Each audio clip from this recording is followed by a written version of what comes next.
You truly believe you are approachable, but your team's silence tells a different story. Think about this. In safety, silence isn't golden, it's a warning sign. Why? Because it's in that quiet that culture is truly formed. Season 2 is all about breaking that silence to build psychological safety. This is the Safety Edge.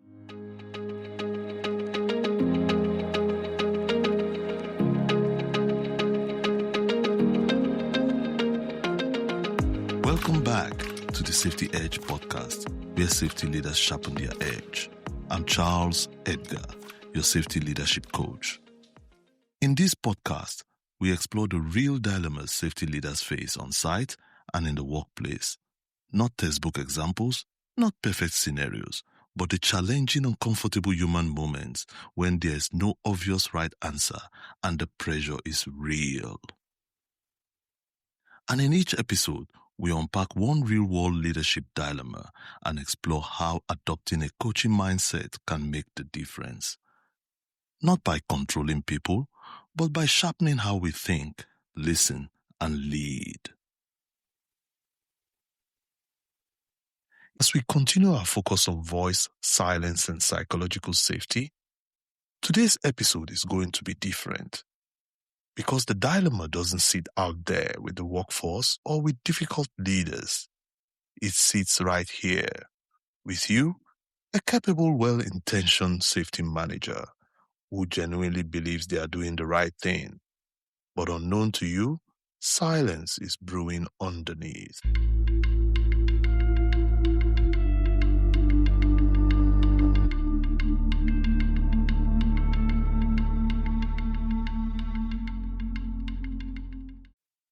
Picture this. You are the safety manager, experienced, respected, technically strong. You encourage reporting, you invite conversation, you say often, "My door is open," and you mean it. From your perspective, you are engaged, responsive, and decisive. You handle issues quickly. You remove obstacles. You solve problems. So when silence persists, you assume things are under control. Until one conversation changes everything. You're checking in with one of your team members. Routine, informal. You invite honesty. They hesitate, then they speak. And what they say isn't aggressive, it isn't emotional, it's precise. They tell you that when concerns are raised, you solve too quickly.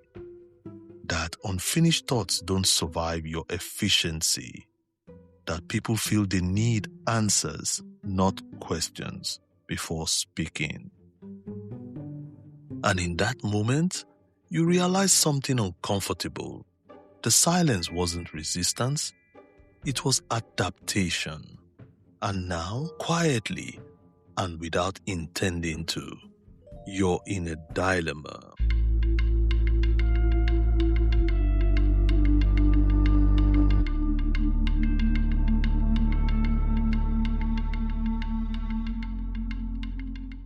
Now let's unpack the dilemma. Nothing here is malicious. No one is silencing people intentionally. No one is unsafe in any obvious ways. And yet, voice is shrinking. How do you reconcile being decisive and responsive with creating enough space for people to think out loud? How do you stay effective without becoming unintentionally silencing? Why is this a true leadership dilemma? This is a true leadership dilemma because the behaviors that are rewarded in leaders often undermine psychological safety. Speed over reflection, answers over inquiries, clarity over curiosity. These behaviors build efficiency, but they can also quietly erode voice. And the safety manager sits at the center of this paradox. You're expected to prevent incidents, not explore uncertainty. to reassure leadership, not to surface discomfort. And over time, silence starts to feel like success. What do most safety leaders do in this situation? They double down on competence. They respond faster, fix quicker, clarify sooner. They reassure themselves with logic.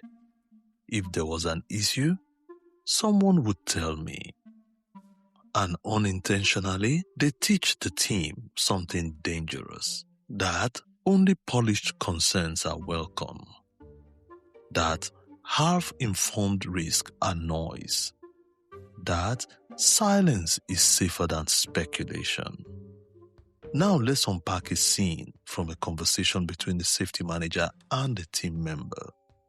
The safety manager says, "Just a reminder, if you see anything unsafe, my door is always open." And the team member responds, "Okay, there is something about the job tomorrow. The schedule feels really tight. I'm not sure we've allowed enough time for the isolation checks." The safety manager responds, "The permit's already approved. The risk assessment is done." The team member says, "Yes, but last time we rushed, we ran into problems later." The safety manager responds, "This is a different job. We can't keep slowing things down every time someone's uncomfortable." Now there is a longer pause, and the team member responds, "Right, I understand." And he walks away in silence. The door was open, but the space wasn't. Now let's reflect on this conversation. Psychological safety isn't about saying my door is open. It's about how leaders respond after someone steps inside. In that moment, the team member didn't learn that safety mattered. They learned how far was too far, and silence became the safer choice. Now let's see what coaching-based safety leaders do differently. They still care about results. They still act decisively, but they regulate their first response. They understand these truths. The first reaction teaches the system what's safe. They replace reflexive fixing with curiosity. They ask, "What are you saying? What's worrying you? What makes this feel important?" They don't rush clarity. They create space for thinking, for reflection, and for insights to surface. Now let's carry this mindset into the conversation and explore it through the coaching lens. The same setting, the same people. Then the safety manager says, "You mentioned the concern about tomorrow's job. Talk me through it." The team member responds, "The isolation checks feel rushed, and I'm worried something could be missed." The safety manager responds, "Thank you for raising that. What's making it feel risky this time?" The team member responds, "We're overlapping with another crew, and access is tighter than we had initially planned." Safety manager comes back, "Okay, where do you see the biggest exposure if that happens?" The team member responds, "If isolation is rushed, the mistake won't show up until later, when it's harder to recover." And the manager says in a soft tone, "That's important. What would you want us to slow down to protect this job?" Now let's reflect on this conversation. Nothing changed about the rules. Nothing changed about the standards. What changed was the leader's behavior. Instead of defending decisions, the safety manager asked questions. Instead of closing the conversation, they created space. That's coaching. Coaching doesn't lower the bar, it raises awareness. And awareness is the foundation of psychological safety. Now let's explore the coaching strategies in this conversation. These strategies aren't about being softer, they are about being more effective, especially when pressure is high. Each one answers a single question. What do I do differently in the moment that matters most? 1. Regulate before response. Your nervous system leads before your words do. Most leaders respond quickly to prove competence. They jump to reassurance, fixing, or controlling. The coaching shift involves pausing before responding, slowing down your tone, posture, and pace. Why this matters? When leaders are regulated, thinking stays online. When they are not, teams default to silence. 2. Replace answers with signals. What you listen to signals what's welcome. Most leaders rush to offer solutions too early. They correct, they clarify, or explain. The coaching shift signals curiosity before capability. Listen without interrupting or reframing. Why this matters? Listening isn't advice, it's permission. Permission for people to keep talking. You say things like, go on, say more about that.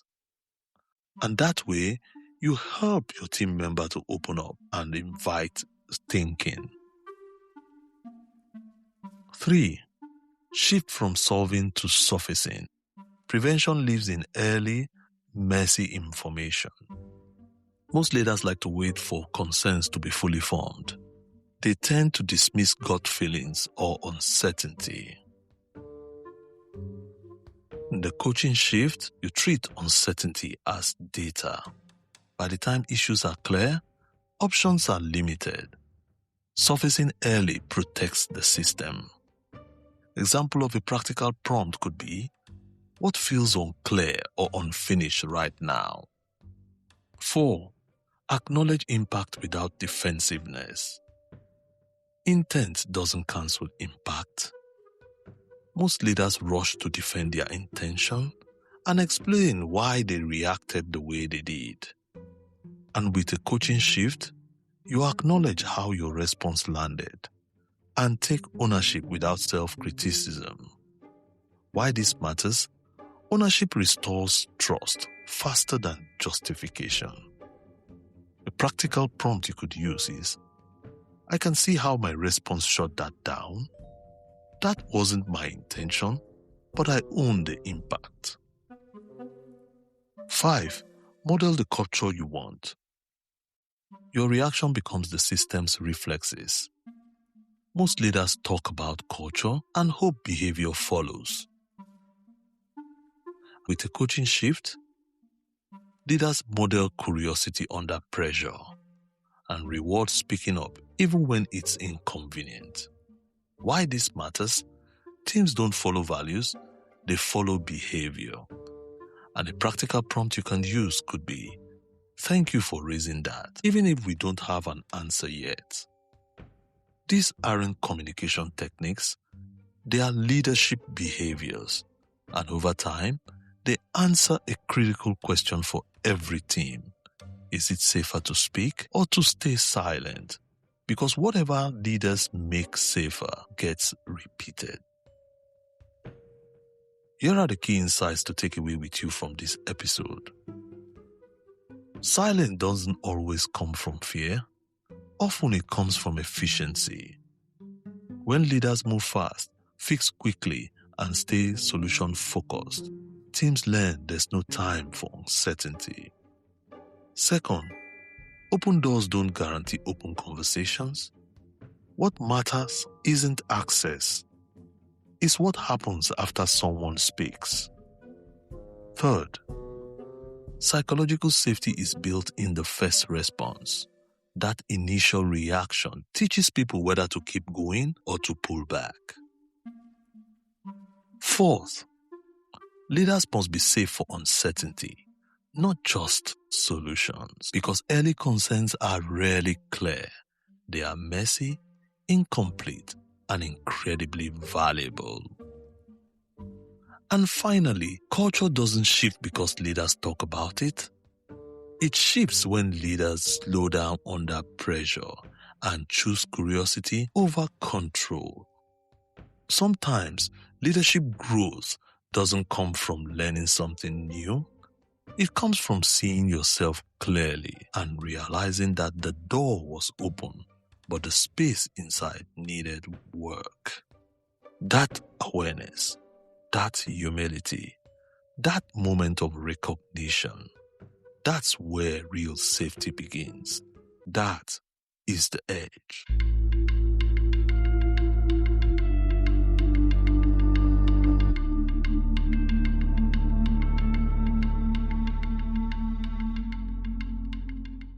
As you reflect on today's episode, ask yourself, where might my efficiency be closing space for voice? What does my first response teach people? And what would change if curiosity came before solutions?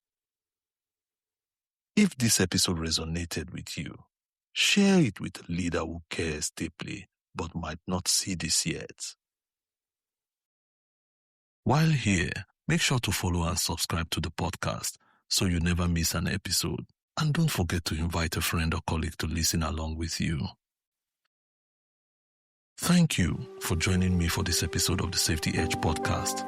I'm Charles Edgar, your safety leadership coach. And until next time, keep leading, keep learning, and keep sharpening your edge.